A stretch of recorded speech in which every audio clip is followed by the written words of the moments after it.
Nezaposlenost osoba s invaliditetom velik je sociološki i gospodarski problem koji rezultira stvaranjem okruženja socijalne isključenosti. Jedan od razloga visokoj stopi nezaposlenosti osoba s invaliditetom je i nedovoljna razina obrazovanja, kao i nedostatak vještina koje bi im omogućile konkurentnost na tržištu rada. Postojeći obrazovni programi na svim razinama u pravilu ne prate potrebe tržišta rada, a često nisu dovoljno prilagođeni realnim potrebama i mogućnostima osoba s invaliditetom.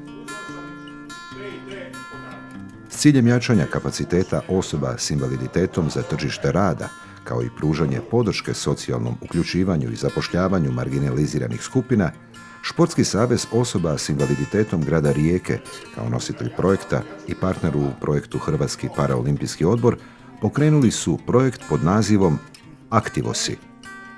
Riječ je o programu stručnog osposobljavanja za voditelje sportsko-rekreacijskih aktivnosti osoba s invaliditetom. Svaka osoba s invaliditetom želi postići potpunu socijalizaciju u društvu, izjednačiti se s drugima i preteći ih u raznim vještinama. Iako presudnu ulogu u razvoju sportskih i sportsko-rekreacijskih aktivnosti za osobe s invaliditetom imaju stručni kadrovi, očigledan je njihov nedostatak.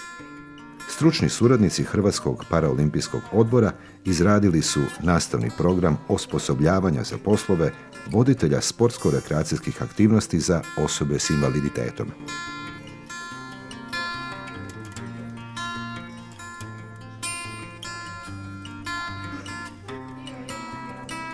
Program je verificiran od strane nadležnog ministarstva, a realiziran je kroz suradnju sa Sportskim učilištem, javnom ustanovom za obrazovanje odraslih.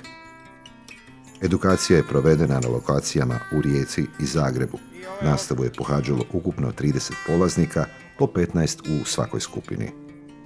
Polaznici su osobe s invaliditetom koji se pri Hrvatskom zavodu za zapošljavanje vode kao nezaposleni. Projekt je u cijelosti financirala Europska unija iz Europskog socijalnog fonda u ukupnom iznosu od 1.121.147 kuna. Športski savez osoba s invaliditetom grada Rijeke korisnik je bespovratnih sredstava iz Europskog socijalnog fonda. Partnerska organizacija je Hrvatski paraolimpijski odbor.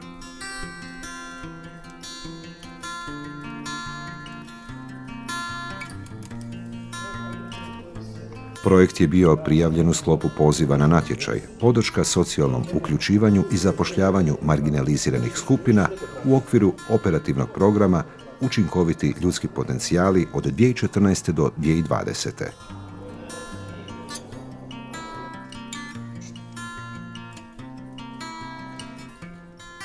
Polaznicima verificirane obuke kvalifikacija će biti upisana u radnu knjižicu.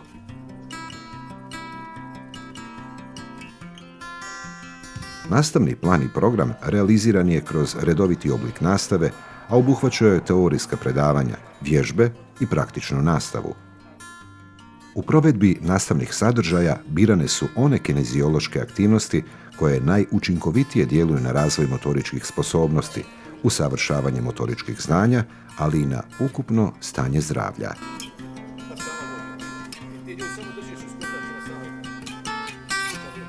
Iako su nastavni proces vodili visoko obrazovani stručnjaci s dugogodišnjim iskustvom u sportu i sportskoj rekreaciji osoba s invaliditetom, u realizaciju pojedinih nastavnih sadržaja kao asistenti i demonstratori uključeni su i istaknuti sportaši s invaliditetom.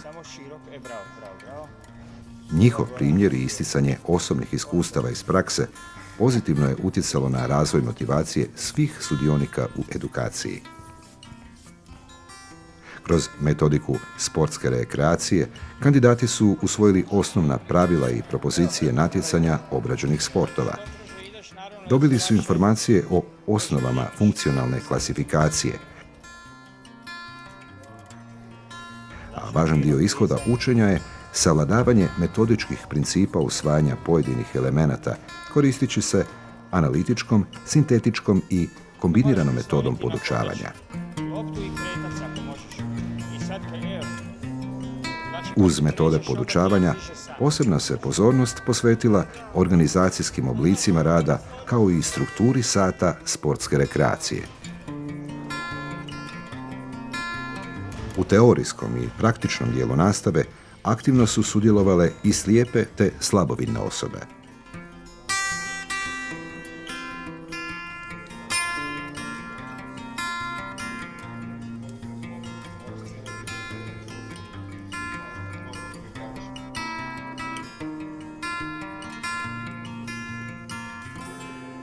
Kako je riječ o vrlo heterogenim skupinama, vodilo se računa o individualnom pristupu u savladavanju različitih kinezioloških aktivnosti, što je ovisilo o vrstama i stupnjevima oštećenja polaznika, ali i o prethodno stečenim znanjima i vještinama.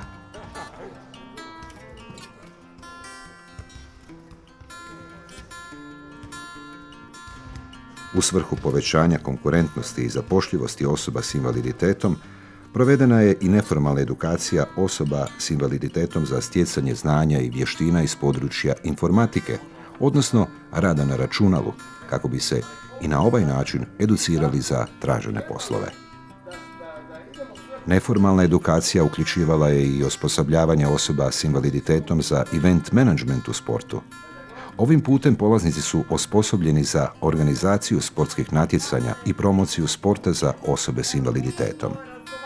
S ciljem razvoja nekih vještina provedene su i radionice usmjerene na podizanje samopouzdanja i jačanje socijalnih vještina.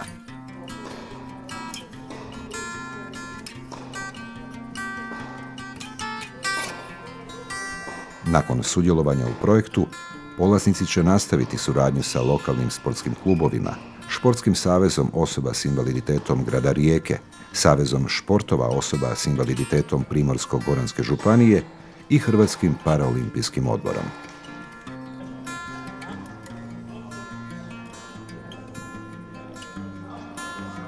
Na ovaj način povećava se mogućnost suradnje s različitim sportskim klubovima u zemlji i inozemstvu.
Završetkom programa osposobljavanja za voditelje sportsko-rekreacijskih aktivnosti osoba s invaliditetom, polaznici su položili ispite iz 11 nastavnih cjelina.